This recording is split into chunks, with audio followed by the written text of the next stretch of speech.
a fait un diagnostic de territoire en marchant ou en partagé. L'idée, c'était d'associer l'ensemble des acteurs du territoire, les partenaires, à la réflexion. Au-delà des institutions qui l'ont accompagné, on a eu aussi le soutien de l'INRAE, l'Institut national de recherche en agronomie et en environnement. On a eu cette compétence scientifique qui est venue nous éclairer dans le diagnostic, notamment en s'appuyant sur un indice de précarité alimentaire territoriale, IPRAT, qui nous permettait de définir le besoin de ce territoire en aide alimentaire. Donc c'est un territoire qui se veut être rural, avec des taux de chômage élevés, des taux de pauvreté également élevés par rapport au national et même au départemental.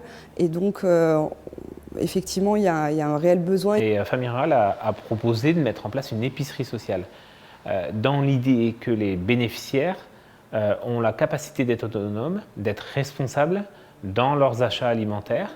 Il y a cette notion qu'on n'est pas dans le don, mais il y a bien un achat qui est fait.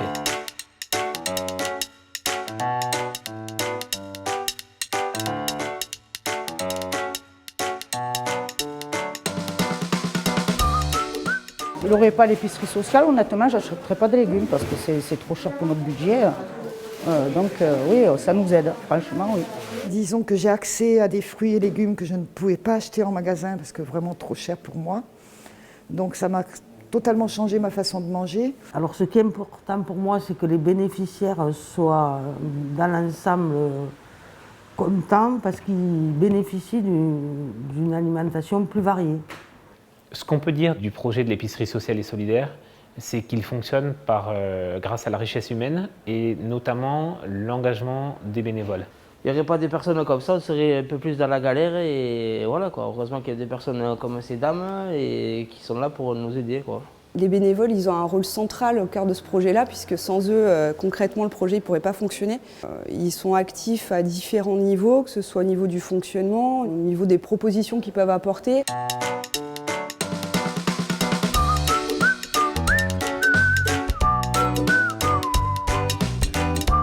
Pour nous, cet espace est devenu pas seulement un lieu d'aide alimentaire, mais c'est devenu aussi un lieu de rencontre et d'échange. Je viens ici, oui, pour l'épicerie et surtout pour le contact. Quand on vit seul, c'est très très important. J'adore faire du bénévolat et puis à moi ça m'apporte beaucoup. Disons que vu que je suis une personne qui vit seule, moi ça m'apporte de la chaleur humaine et puis j'aime aussi donner de la chaleur humaine.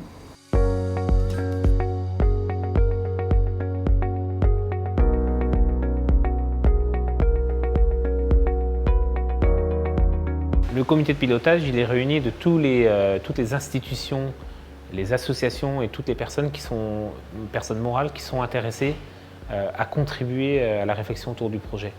Donc on a les collectivités locales, collectivités territoriales, et on a d'autres associations, soit des associations de solidarité, soit des associations socioculturelles, soit des structures qui sont liées aussi à la question de l'alimentation. C'est un territoire avec des communes qui ne sont pas forcément très importantes. On est en zone rurale également, d'où l'intérêt de pouvoir identifier les communes dans lesquelles on allait distribuer cette aide alimentaire. On s'est appuyé sur un diagnostic territorial partagé qui a été effectué. Le comité de pilotage a identifié et priorisé les communes en fonction de ce travail-là. Aujourd'hui, le service d'itinérance fonctionne avec 4 villages pour une dizaine de familles en tout sur 2021. C'est un début, mais on va continuer à travailler cette question d'itinérance dans les années à venir.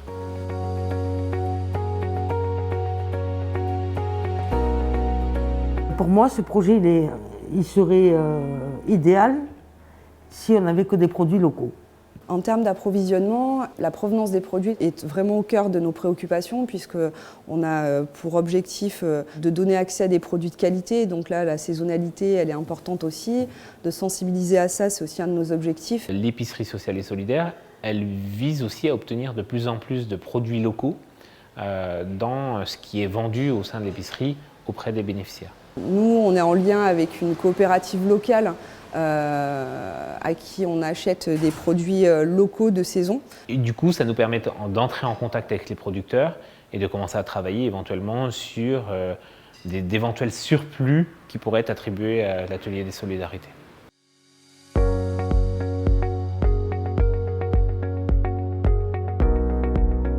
On pense qu'il est nécessaire d'associer dès le début du projet, dès les premières réflexions, les acteurs locaux.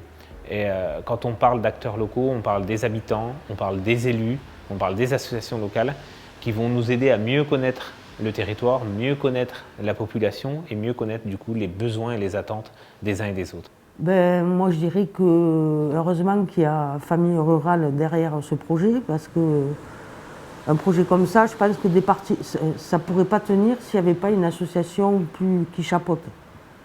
Je pense que le projet de l'épicerie sociale et solidaire, il apporte au réseau Famille Rurale une expérience assez intéressante autour de la question de l'alimentation, qui est une question qui est pour moi primaire dans la vie des familles.